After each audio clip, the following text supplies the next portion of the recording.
Okay, well, let's go ahead and get started on that 1 to 2 o'clock session titled Life Cycle Analysis and Environmental Product Development Programs. And at this point, I'm going to turn it over to Alyssa Overton from GHD to kind of take it from here. Thank you.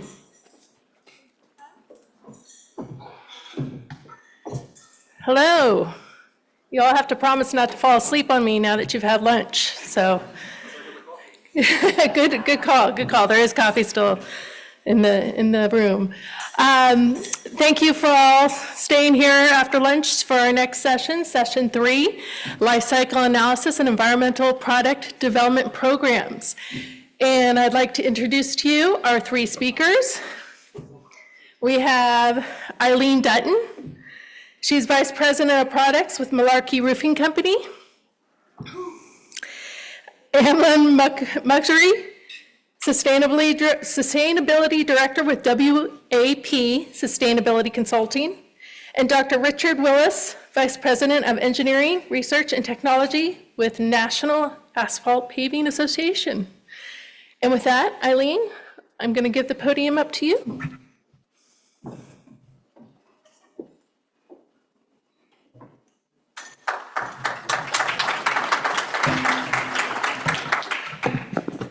And I promised to try not to put you to sleep. I was going to call it alphabet soup, but I was asked to give basics of LCAs and EPDs, which is kind of what I am, as a basic person in this field.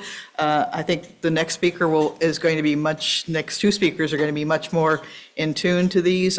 I have worked on LCAs, obtaining them for our company, but I am not a specialist in this field. So.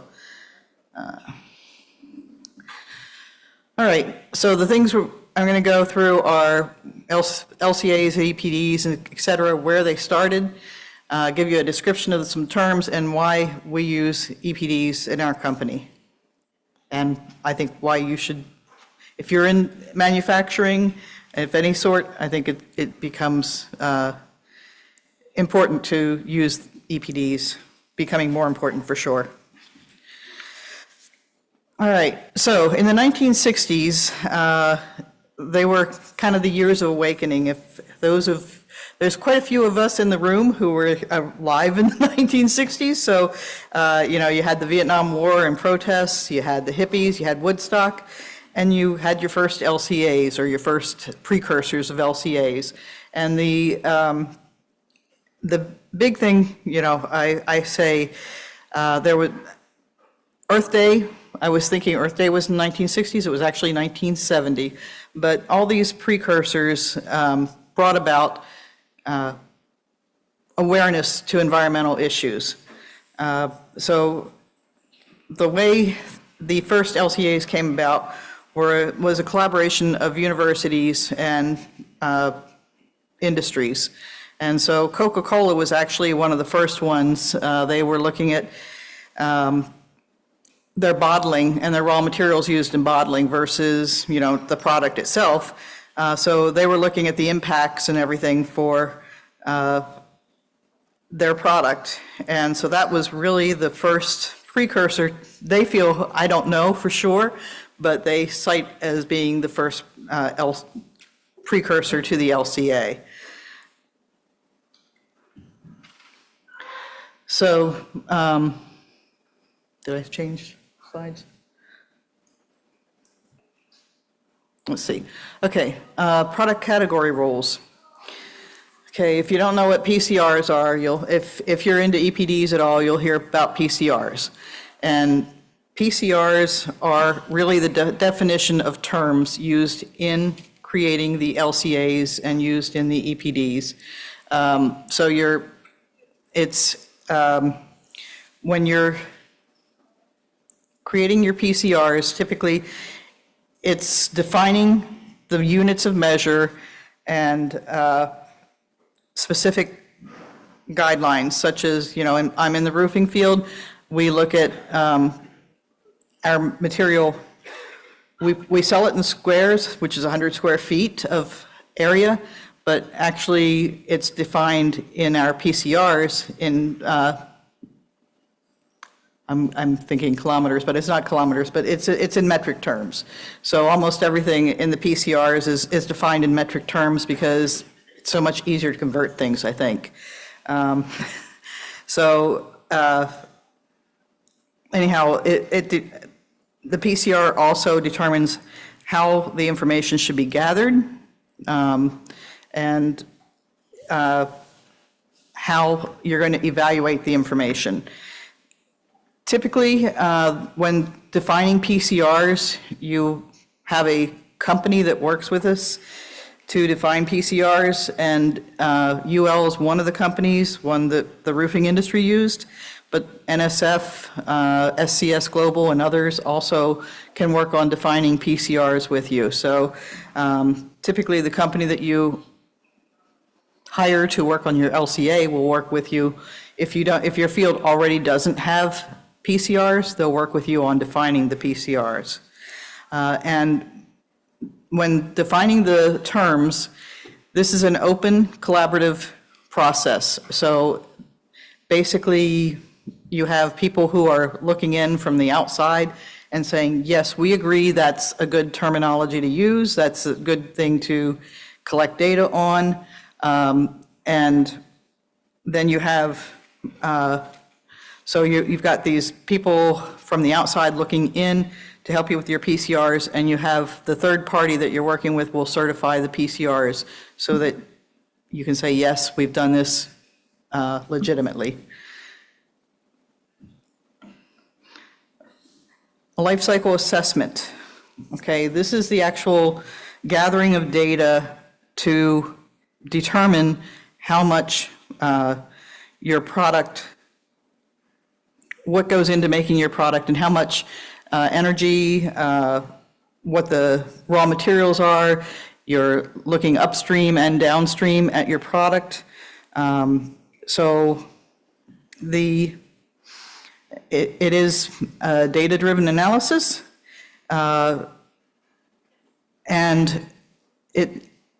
there are many good things about the LCAs. I will say that there are many LCAs that are privately held and are not open. There are also open LCAs.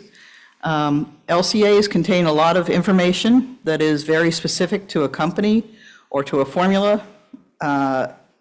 It could be specific to a plant. It depends on how the LCAs are run. Our company has plant-specific, product-specific LCAs. We publish EPDs, and they have basically a synopsis of the LCA, so that we don't have to give out our information, but we still have a third party that's working on this information. They've gathered all our data for the LCA, and they've helped us create the EPDs. So we have third-party certification.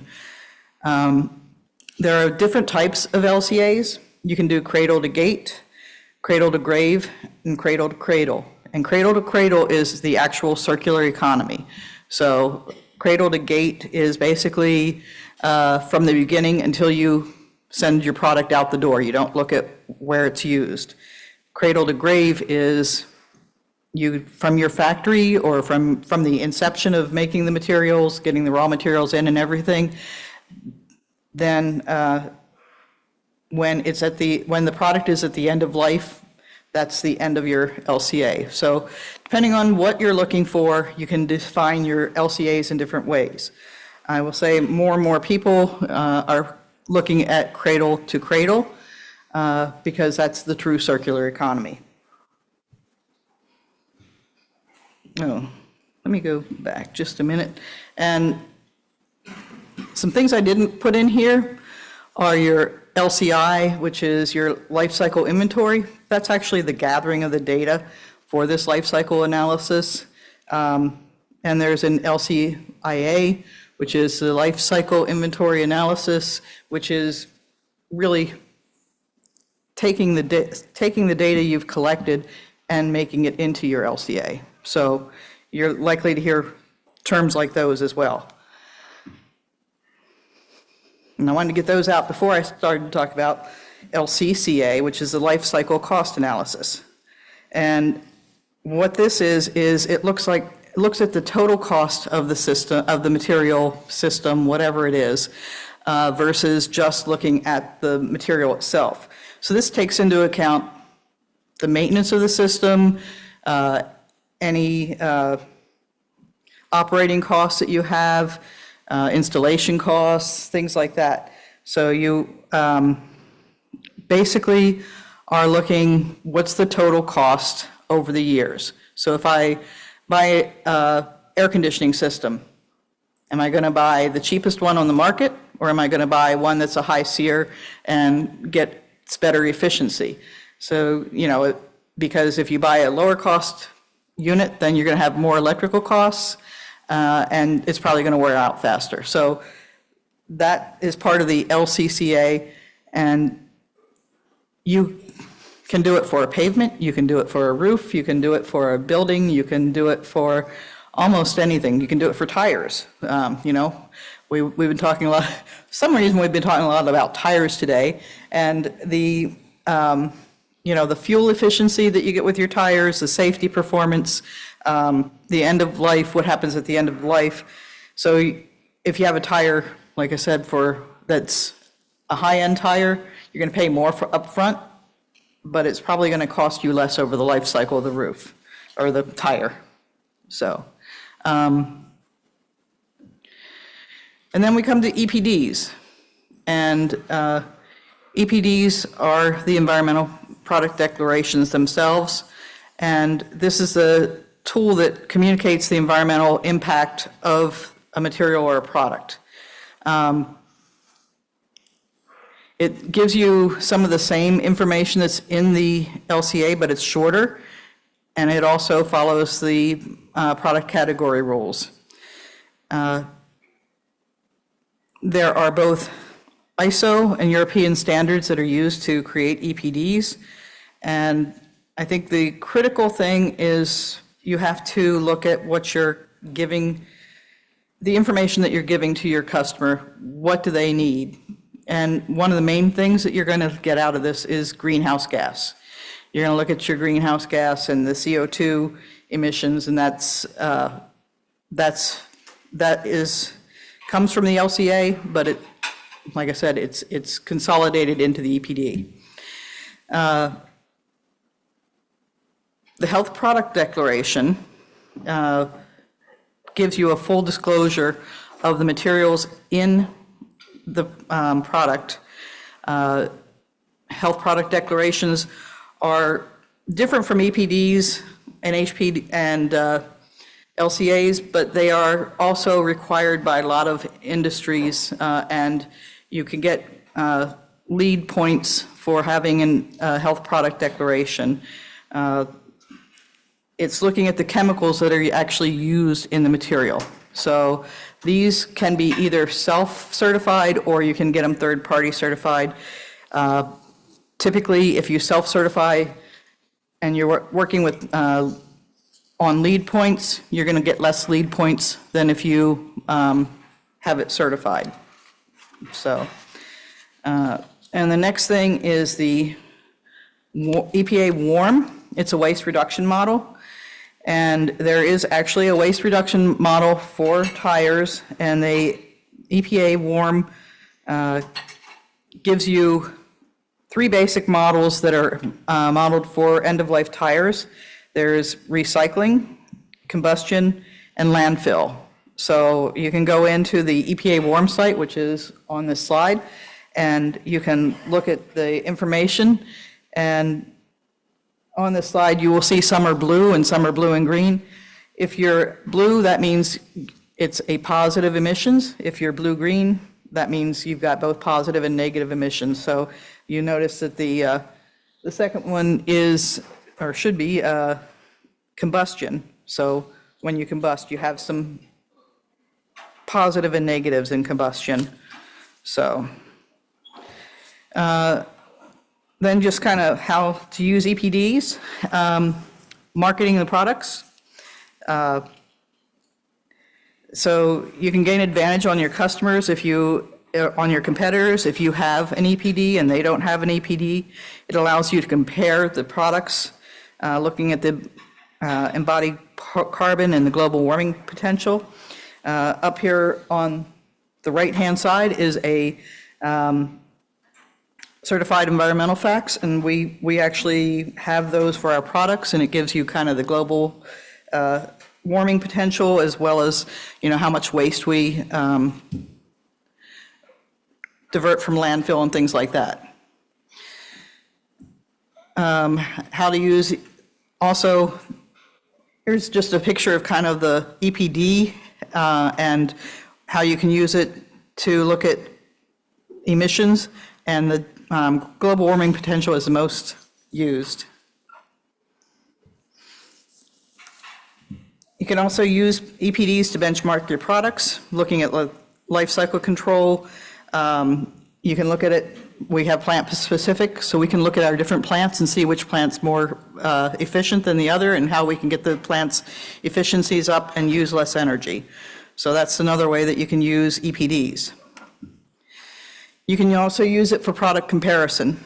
Hopefully I took all the names off of these, but you can look at your product versus other products, or even within your own product line. And you can, you can use it to just look at the overall product life cycle of your materials. So that's all I've got, and if you be glad to hear from anybody that would like more information.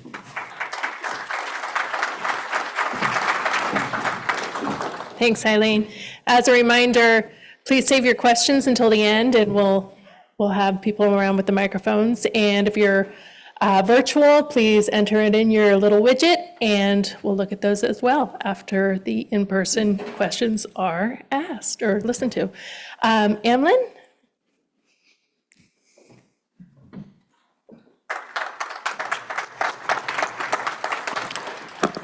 Good afternoon, everybody, and thank you very much. It's a pleasure to be invited here to talk to all of you. Eileen, thank you very much for a great presentation. It's an alphabet soup. There's all these different acronyms that fly around. So before I start, I would like to do a quick show of hands. For how many of you was this the first time that you heard of an EPD?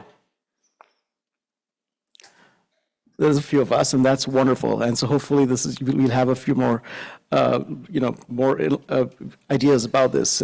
I'll be talking a little bit about the EPD programs and what we're doing within much of my background, which is in construction materials. And today I'll be talking primarily about asphalt mixtures, and of course going on to talk about rubber modified asphalts. And then Richard's is from Napa. Richard and I have had a long well over 15 years working relationship, and it's been a pleasure working with the asphalt industry on a lot of this life cycle assessment of the asphalt mixtures, and then kind of like diving into where we are with policy today. This is the right. So just a quick background. I'm from WAP Sustainability Consulting. We're a full service sustainability consulting company, and so we end up working with a lot of different companies, helping them develop their life cycle assessments, EPDs. We also work in material health. It's not one of my strengths, but I have to say the sessions this morning were so informative and so interesting for me.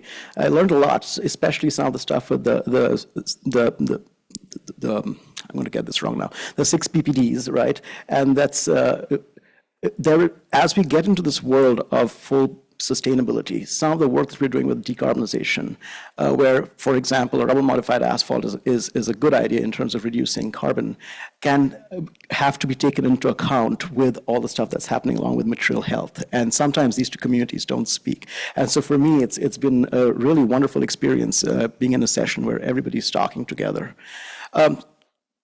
I guess these might be my older version of slides. I had a older set of slides, but given everything that Eileen has said, I'm going to skip through some of these slides.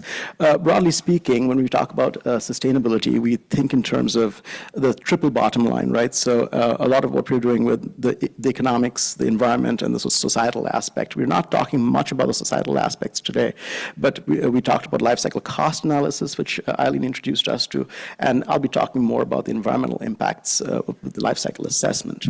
ESG, and this is if you're a company that reports is becoming an increasingly important factor for, especially if you're looking at financing projects. It has been found that ESG typically doesn't help get funding more easily, but if you don't have a good ESG reporting, which is the environmental, social, and governance of your organization, it does impact your ability to attract funds. So again, looking at the various tools in the world of sustainability, we, generally speaking, are going to be talking more about life cycle assessment. Again, this is a slide that Eileen has already touched upon. I love the example with Coca-Cola, because when Coca-Cola started, they were looking at whether they wanted to use cans or glass bottles. And so LCAs are very useful to make decisions like that for two different kinds of products that have equivalent functionality. And I think we need to underline the equivalent functionality so that you're still getting the same function. So if you're looking at a plastic bag versus a paper bag, the question then, of course, is, well, how long or over what life would those two give you the same kind of service, right?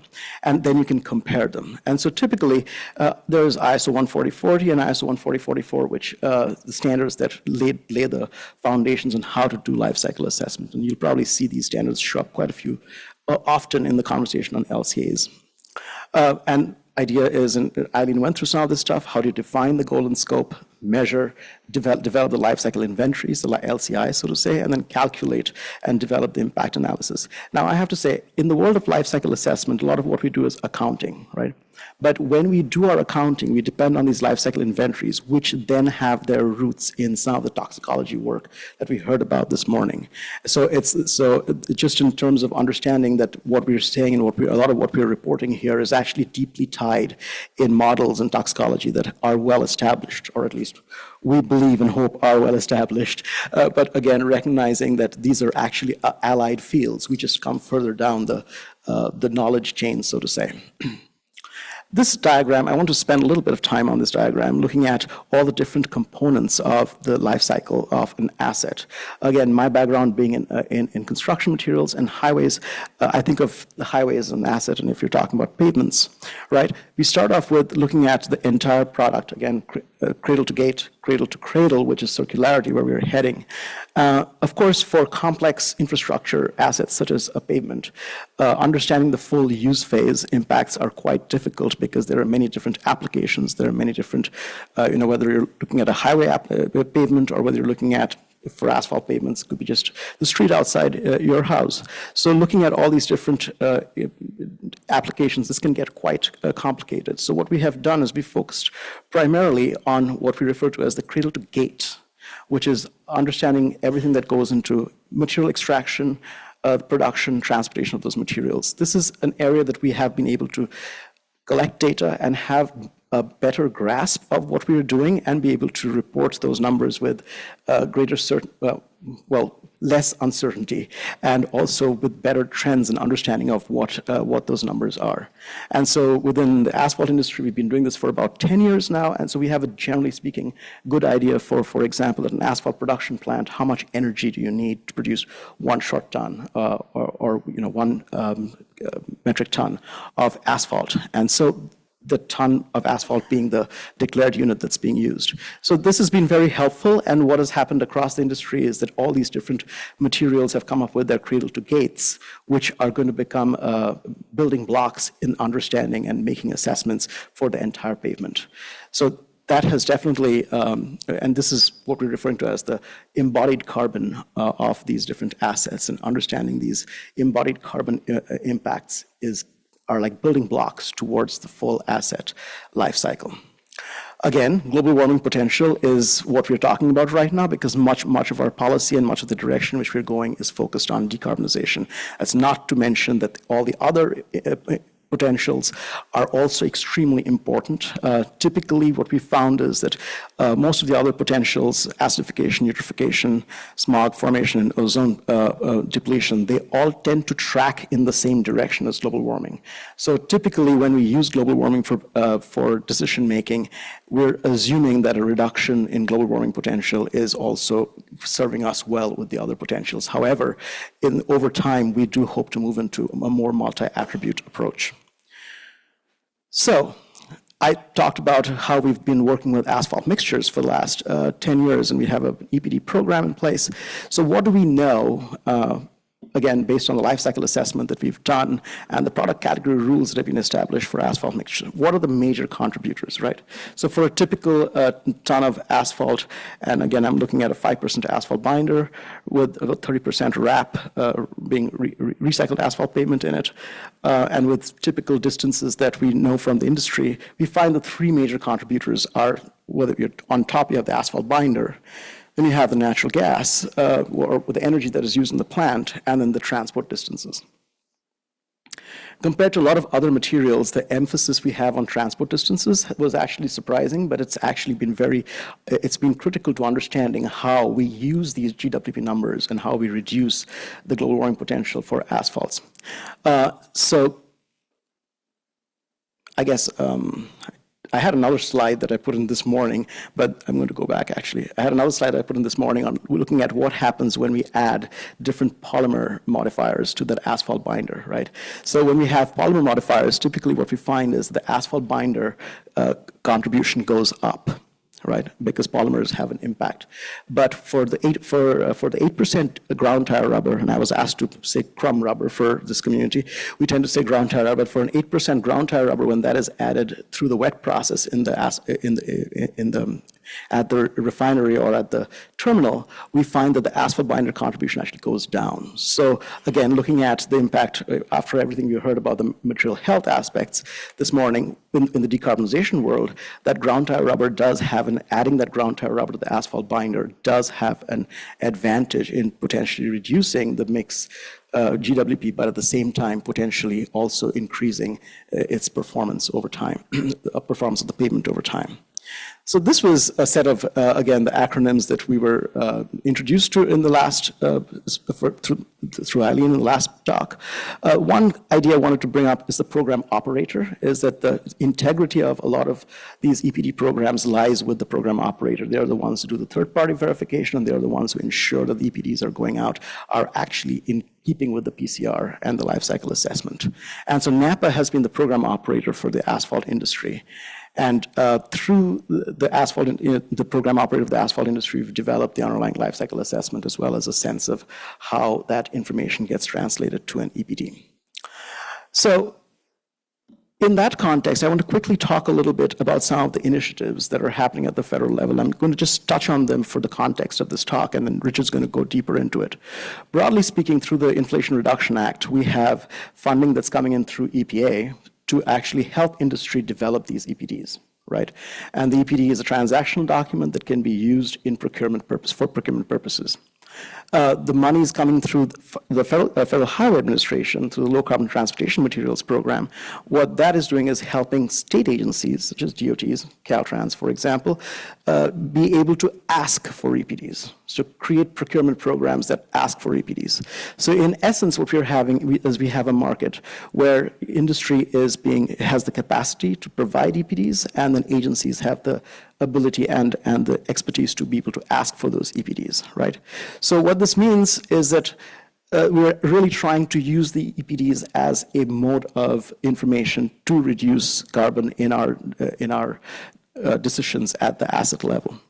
One thing, however, that is a requirement for use of these monies is to use EPA's interim determination, right? And what EPA's interim determination says is that if you are a procurer, if you're an owner that is buying a material, you want to prefer buying a material that has a global warming potential in the top 20% of that market, which is so lower being in the top 20%. And then if you don't find a material in that category, go for the next between the top, at least in the top 40%. And if not that, well, at least above average. So this kind of led to a lot of conversation, because while we had developed an EPD program in the last 10 years, what we hadn't quite done was develop those thresholds, and we really didn't know what those industry-wide averages were, right? One thing that happened immediately was the GSA came out with their own set of averages and the thresholds, the 20%, 40%, and the average number, and they've been using this for across, that number says 11, but actually across 154 projects right now. This was a little concerning, because we didn't feel like it was that one number was going to be useful for EPDs across the country.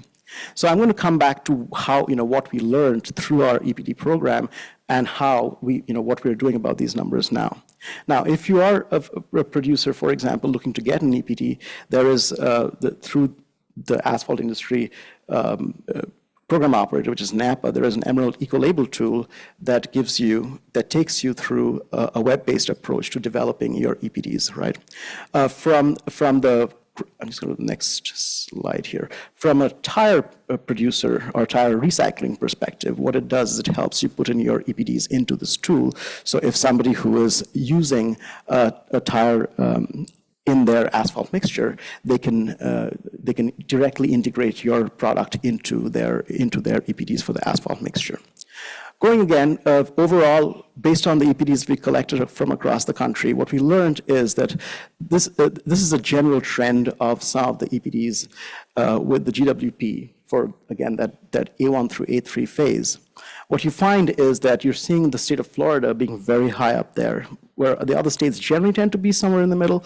You see California in red out there. But what we learned was that a single number is probably not a good idea for a benchmark for across the country. And Rich is going to talk a little bit more about this. But overall, when we look at state by state, right, and the DF and the DNF are basically dry freeze and dry non-freeze for different kinds of climates, what we find is that it is sometimes easier to beat the GSA limit. In some cases, for example, California, but it's not always easy to excel. So you can qualify on the above being below, in the above average category, but not necessarily being in the top 20%. Florida is, of course, above it, completely out of the charts here. But generally speaking, the trend we're seeing is that it's not a good idea to have a single benchmark, but we really need more state by state and more localized benchmarks.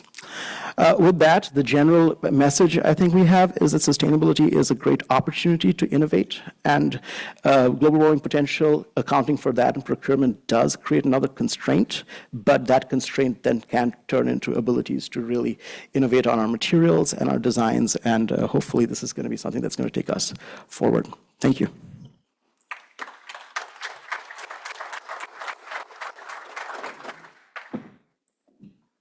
Thank you, Aman. Richard.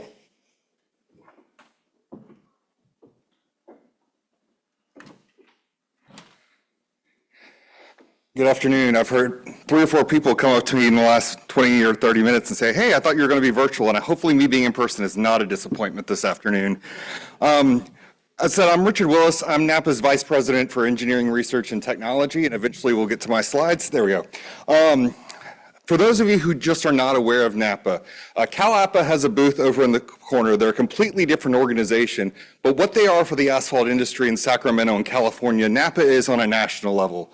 We handle working with Federal Highway Administration, the Environmental Protection Agency, and the mess that is Congress up in DC right now sometimes, and try to make sure that the asphalt industry's voice is represented, because our mission is really just to advance the industry through leadership, stewardship, and membership engagement. And that's what this looks like for us. We look at these 3 pillars which kind of define what we do and who we are as an organization. And really today, we're talking about 2 of these specific pillars when we're looking at life cycle assessment, environmental product declarations, and moving the industry forward. And those are really the stewardship and the leadership categories. We want to be seen as leaders in this community, helping people understand and come to us to ask the questions related to what's asphalt and what are we doing to be more sustainable, reduce our carbon footprint, and really shine as an example. NAPA is actually seen in many cases on a federal level as kind of the gold standard for setting PCRs and developing EPDs because of the transparency we've tried to provide. But we don't do it just to lead.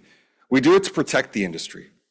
We do it to be good stewards of the industry and ensure that in 30, 40 years, it's still going to be an industry that we can be proud of. It's going to look a little different. It's going to have advanced, but it's going to be one that we'll be proud of and will still be thriving. So we've heard a lot about EPDs, PCRs, LCAs, and all that, and benchmarks. And in many ways, our industry, the asphalt industry, is a lot like 2 of my kids.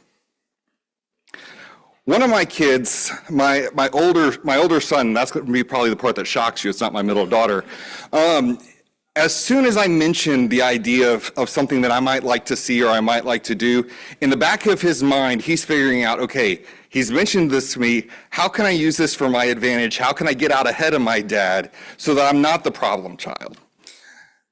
My youngest son is the other part of the industry. He's not going to do it until I tell him to do it. And it's really more like he's not going to do it till I tell him to do it, and then there's strings attached to it. Because he's got things that he wants to do. His life as a 7-year-old kid is too busy to handle what dad's asking him to do, whether that's make up the bed, fold clothes, or take out the trash. This slide shows you a change that's been happening across the country over the last 3 to 4 years. There are a lot of states that we probably didn't expect, that are starting to look at this idea of sustainability, buy clean, low carbon procurement, and moving beyond just what's that bid look like in terms of dollars and cents, and starting to prioritize other things. As an industry, we're struggling with this idea because most of our lives and most of the time we've worked, it's been low bid and done. And we don't understand how people could think about, well, how do I understand things like best value? And part of that is because best value really has to be defined well by the owner. When I take my kids shopping for clothes, best value for my son and my daughter look very different. Best value for my son is, okay, what's the Marvel or sports character that's on the shirt? And my daughter is the touch factor and how does it feel? And we're in a space where owners are starting to define what that best value looks like to them, and it's different. And so as an industry, one of the things that we've tried to do is help people understand where we are. What can we do? What can we provide? And that kind of gets back to Amlan's talking about the benchmarks and thresholds and looking at what are the data we have and what do they look like. But one of the challenges that we see is this goes back to the idea of my son, my 7-year-old son. We rolled out our EPD program for asphalt mixtures in April of 2017. 5 years later, we had 18 plants that were participating in. We had published a whopping 44 EPDs, not even averaging one a month. I commonly called this my money pit because I was constantly having to put more and more money into the EPD program and I was seeing nothing in return. But things changed. People started asking for EPDs. People started saying, you know, maybe we do need to start considering that. And within 2 years, we had 284 plants, almost 2,600 EPDs published across 44 states and Washington, D.C. The stick came out, the carrot came out, and people started responding. Things like Amlan talked about related to the low carbon transportation materials program that FHW is doing. Energy Star performance indicator is something that the EPA is asking for asphalt plants, and something we're going to talk about at the very end. The EPA low embodied carbon labeling program started getting tossed around in the Inflation Reduction Act. And we started thinking, wait, we're going to be labeling materials low carbon? What's that going to look like? And why is the EPA the one that has the opportunity to set those thresholds? Why are they the ones getting to develop those limits? And so I come to this and I ask the question, well, why is this important for the people in the room today? And this table should answer that question for you. When we look at different additives and recycled materials that are going into asphalt mixtures, I've got a number for things like wrap, shingles. I don't for recycled tire rubber. I don't for crumb rubber. And guess what? If you don't have a number, it's not even you're not in the game. You don't know what the rule book looks like. There is no rule book. And that's a problem. Because things are changing rapidly, and while many of the parts of the Inflation Reduction Act are setting up small programs, there are bigger things afoot that are happening at a federal level. So you might say, well, we did mention that the Asphalt Institute has an LCI, and rubber modified asphalt, and that's kind of being done wet at a terminal is included in it, but it's one number. It's 7.5%, 8% rubber in this binder, done. There are some places in the country where they're looking at 12%. There are some places in the country where they're looking at a little bit less and sweeten it up with a little bit of polymer. They don't have numbers.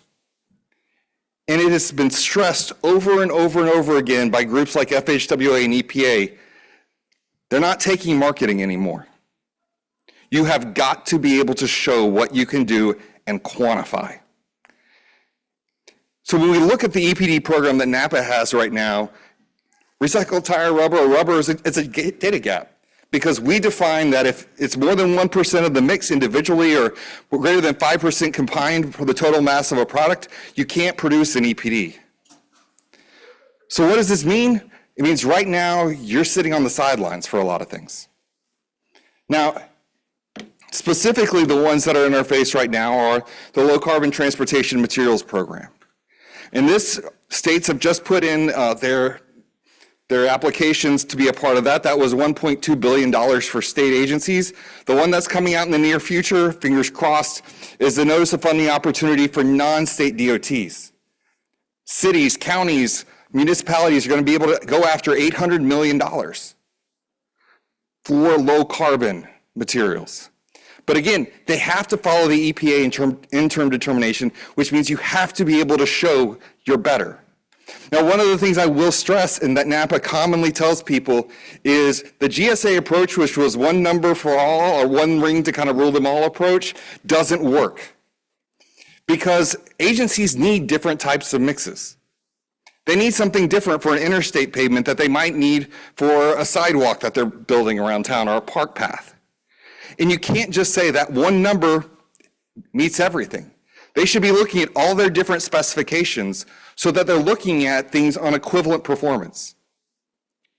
So you're not going to be worried as a rubber modified producer that, well, I'm out because I'm never going to be lower than a virgin binder.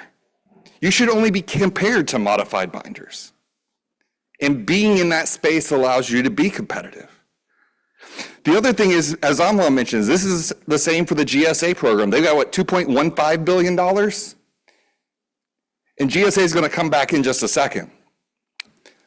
The other thing that was in the Inflation Reduction Act was the low embodied carbon construction materials. And I apologize that these slides aren't the prettiest in the world. The draft approach for this was released in March and asked for public comment. And my fear is that they didn't get a lot of them. But what this is going to do is very much like Energy Star has a label, where you know if you go in and purchase an appliance and it has an Energy Star logo on it, there's something that's going to be, it means something. And hopefully actually very soon you will be able to see asphalt plants with that logo on them. The same thing will apply to the asphalt materials that you buy, where the EPA will set up a label that's going to have limits related to global warming potential, and they're hopefully looking at kind of that strata approach, like a gold, silver, bronze level. But what does that mean? Well, it means a state DOT or a city could basically go in and say, hey, I'm only going to produce or purchase silver-related asphalt materials. Well, again, you've got to have the data to qualify for that. You've got to be able to look at that. Now, again, this kind of seems like, well, that's up to a state or a city, and maybe in California there's a little bit more concern about someone adopting that than other parts of the country. But this is the one that's the kicker. Recently, or it actually extends back to December of 2021, when I was sitting in Tucson, Arizona, and my jaw dropped when I hit the floor reading an executive order that came out that basically said everyone across the federal government needs to start looking at procuring using sustainability as a target.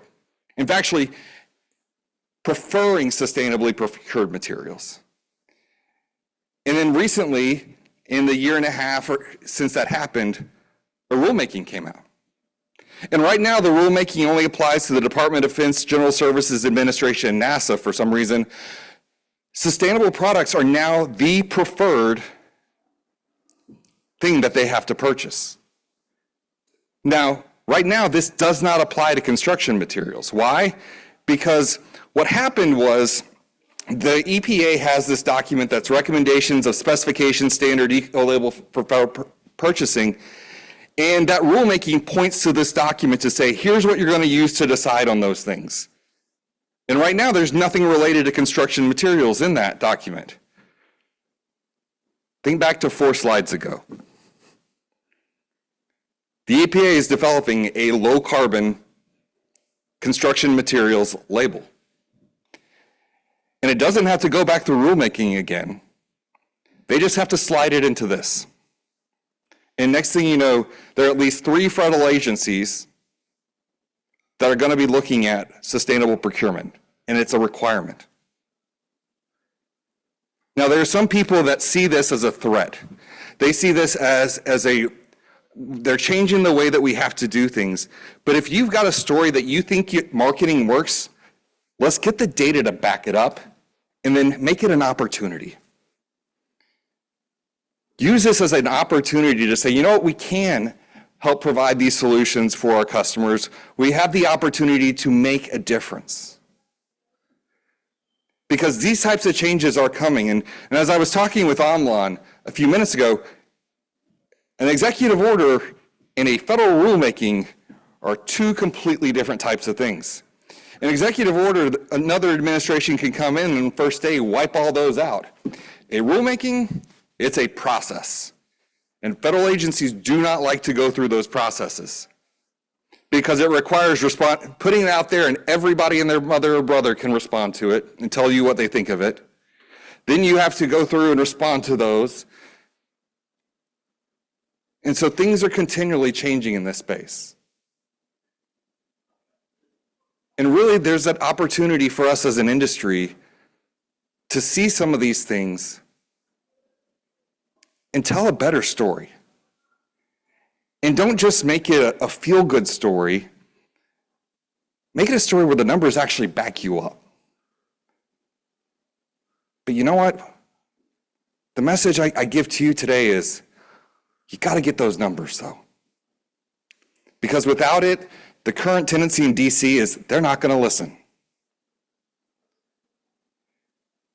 There are opportunities, hopefully in the near future, for y'all to develop the life cycle assessments and potentially EPDs if you do a PCR on this stuff, but it's going to be a challenge.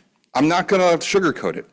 The EPA is going to be putting out PCR guidance in probably the next couple of months that people are going to have to follow to say this is the standard that we're going to hold you to. It's going to require transparency, it's going to require data, it's going to require an effort. But that effort could yield fruits that currently aren't available for you. So again, what I would encourage, as you look forward and as you hear some of these things, don't see it as just another thing you've got to do. See it as another opportunity that you can take and move forward and advance. Thank you very much.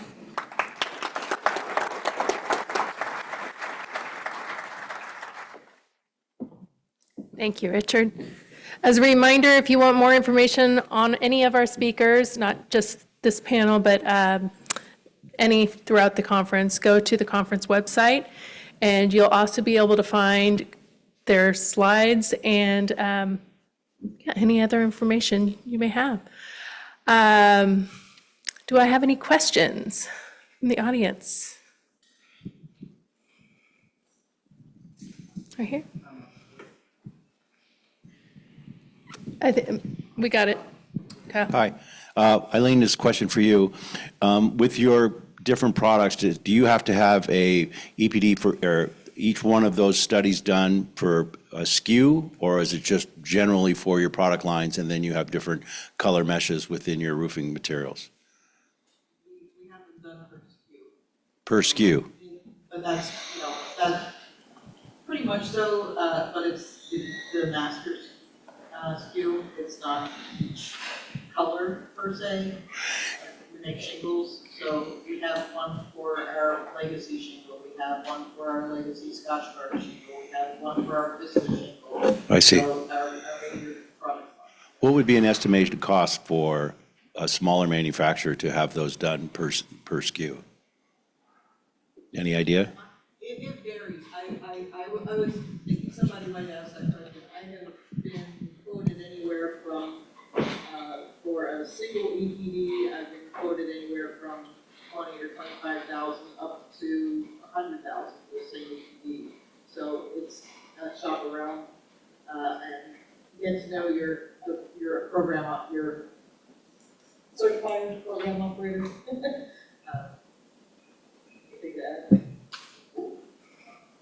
Yeah, so the DPD should not cost you $100,000. I think that there's, so we do provide services, and so I'm not going to get into specifics of pricing, but generally speaking, it's the underlying life cycle assessment. That's where the cost fits. And what we've been doing as we've done with NAPA is that we've taken the underlying life cycle assessment and we've automated that. And of course, it's gone through various levels of verification, third-party verification, for that transparency. And what that has done for the asphalt industry is that if you're an asphalt plant, you can get a license for a year to produce an unlimited number of EPDs for whatever you have at this point. Yeah. If you have one plant, you can get unlimited EPDs for 5 years for free. Right, so for 5 years, not just a year. $3 grand, and then again, going back to the question, in that case, the way we have that, and I kind of touched on the tool a little bit, the way we have it set up is that you can get it for as many mixtures, but again, variations in mixture design. I will say that when we do all of our products at once, we get a discount because just the same type of thing, they're basically setting up the algorithms or whatever and running through their program. And I would also suggest you reach out to ARMA because I believe there might be resources. Right down here. Oh, and, okay, go ahead. Hi, Jennifer Bravender with Michelin Public Affairs. If I understand correctly, EPA, the criteria, the only environmental indicator, impact indicator that EPA is interested in is the global warming potential. Is that correct? At this moment, one of the things that they did ask for in one of their requests for information was the potential to start looking at other environmental indicators. The reality is what we, as an industry, asked them for is to kind of follow the letter of the law and try to start implementing one thing at a time. But they are interested in looking at others as well in the near future. And using the same data sets that we've developed now, we could easily develop similar kind of benchmarks for all the other environmental indicators as well, the 5 that are currently in Tracy.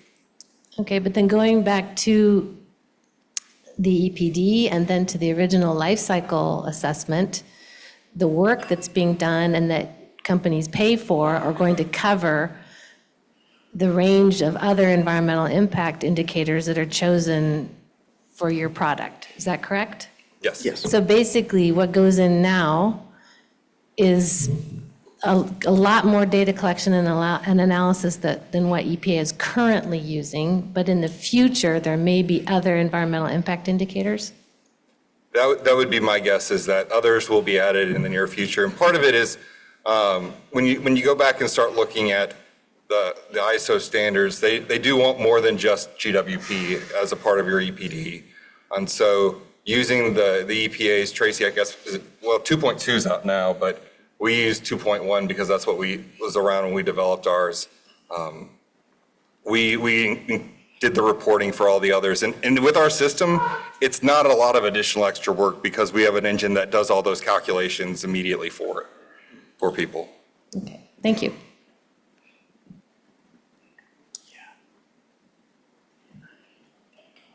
Thank you.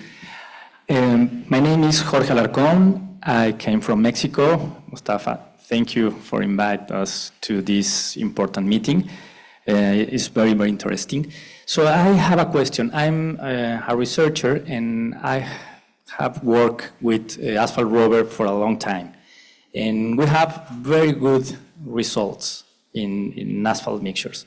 So Richard, tell me, in your experience, what can we do in Mexico to introduce this technology in a big scale? It's very difficult. We have a long time working with the government, with the private industry, and it's very, very hard. We have very good results in the behavior of the asphalt mixtures. We have a lot of studies, and we know that it's very good for the environmental, for the road, for everybody. So what can we do to make it in a big scale?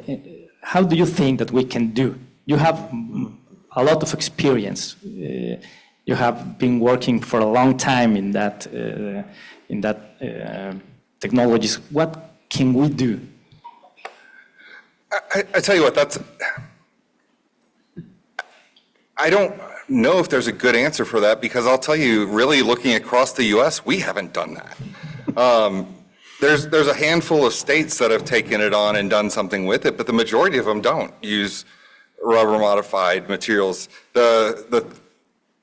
So before I was with NAPA, I was with the National Center for Asphalt Technology at Auburn University and did some early, I'll call it resurgent. It wasn't early research. That was in the 90s. But people started becoming a lot more interested in rubber again in around 2008 and 2009. And what was the reason for that? Because the costs of polymer and binder were going through the roof and people just wanted another option. And I think two things are playing right now that might give states and agencies a little bit more of an opportunity to look at using rubber modified materials. And that is the sustainability component, when you have data, to really show if there is that environmental benefit associated with that. And the other is basically a lot of states moving towards performance-based mixed designs or balanced mixed design. And if I can get something that lasts longer and shows it performs and it's going to help me reduce my carbon, in the current state of where things are going, I think that that's going to make some agencies being more open to listening to it. But the US isn't a great example of implementing rubber modified asphalt, because our survey shows that it's about 4 or 5 states that are gung-ho kind of in using, and the rest of them kind of really tail off after that. If I could add to that a little bit, the asphalt mixtures PCR that we have right now is a North American asphalt mixture PCR, and Canada is in the process of adopting it. So if you adopt it within Mexico, if there is a way you can do that, that would again create the opportunity to start producing EPDs, which can be a very good place to start these conversations, to look at alternative products, looking at RMA, looking at different polymers, looking at, and the tool that I spoke about is also available for academic use. And so that could be one way to put the word out there. One more question. I'm not sure if I heard correctly, that was RMA data or PMA data that you lack. I'm presuming it's RMA data. And if that's the case, is there a way for a group of participants in an industry to sort of pool their resources to either go to a library of sorts, and I'm presuming the warm site is one of those potential candidates, to start pooling data and agree on a set of items that can be building blocks for an industry to collectively and disparately, given that we're all doing slightly different things, build up the data set that you're telling us we need to be competitive in the future? I really think that's exactly what the SBS industry just did. They looked at the data that was in the Asphalt Institute Life Cycle Inventory, and they're like, whoa, that number seems a little bit high to us. So they, as an industry, came together and did some LCAs to come up with a new number for them. And over this fall, we're going to be introducing that into our program for them, because they went through the process, they submitted it. Now, we have some requirements for upstream data to make sure that we're not just getting garbage that people have kind of thrown fly by night kind of put together. But one of the things that I think the SBS industry did their LCI and then put it into the federal LCA Commons, which is kind of that open source data point that a lot of the federal government points to, saying, hey, we want you to use data that we kind of have our stamp of approval on. And so if this industry did something very similar, we would embrace that and be happy to incorporate that into the work that we do. Mm-hmm. And modified asphalts are actually just starting their product category rule development process. And so getting involved with that would be great, and a similar way. And actually, I need to still put that SBS data into the LCA Commons, but it is coming very soon. Yes. I'll say we did the same thing in the roofing industry.